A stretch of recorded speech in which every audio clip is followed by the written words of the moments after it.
SSC 2026 সালের পরীক্ষার্থীরা কোন বিষয়ে কত নম্বর পেলে পাস এবং কত নম্বর না পেলে ফেল করবে সেই বিষয় নিয়ে কথা বলবো। দেখো, তোমরা অনেকেই জানো না এই হিসাবটা। যদি তোমরা না জানো, অনেক স্টুডেন্ট এই বিষয়টা না জানার কারণে কিন্তু ফেল করে। তোমাকে পাস করতে হলে প্রতিটা বিষয়ে কমপক্ষে 33% নম্বর পেতে হবে, অর্থাৎ 100 নম্বরের ভিতরে কমপক্ষে 33 নম্বর পেতে হবে। যেখানে বাংলা এবং ইংরেজির ক্ষেত্রে একটু ভিন্ন টাইপে 5 নম্বর দেওয়া হয়। যেখানে রিটেন পার্ট থাকবে 50, সেখানে তোমার 17 পেলে পাস। যেখানে এমসিকিউ থাকবে 25টা, সেখানে 8টা পেলে পাস।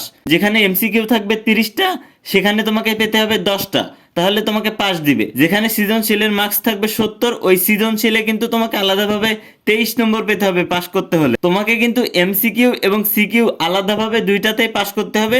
দেন তোমাকে মোট নম্বর যোগ করে তোমার জিপিএ হিসাব করা হবে। ইংরেজি প্রথম এবং ইংরেজি দ্বিতীয় দুইটা মিলে যদি তুমি 66 মার্ক পাও, তাহলে কিন্তু এখানে 5 নম্বর উঠে যাবে। এখানে যদি তুমি ইংরেজি প্রথমে 30 নম্বর পাও এবং ইংরেজি দ্বিতীয় সাবজেক্টে গিয়ে যদি তুমি 36 নম্বর পাও, তাহলে কিন্তু দুইটা সাবজেক্ট মিলে 66 নম্বর চলে আসবে। তো তোমাকে আগে পাস করতে হবে, এরপরে গিয়ে মোট নম্বর যোগ করে তারা কিন্তু জিপিএ হিসাব করবে। তো তোমরা যারা শেষ মুহূর্তে এসে পাস করতে চাও, একটা ভালো রেজাল্ট করতে চাও, একটা গোছালো প্রস্তুতি নিতে চাও, তাদের জন্য আমরা স্পেশাল শিট রেডি করেছি, স্পেশাল সাজেশন শিট রেডি করেছি। এই সাজেশন শিটের ভিতরে কি কি আছে, তোমার ইংরেজি থেকে রিটেন পার্টে কমন না আসলেও কিভাবে লিখবে তুমি, সেসব ফরম্যাট, সেসব টেকনিক দেওয়া আছে। তো তোমরা যারা আমাদের স্পেশাল সাজেশন শিট নিয়ে শেষ মুহূর্তে একটা গোছালো প্রস্তুতি নিতে চাও, তারা আমাদেরকে ইনবক্সে মেসেজ দাও।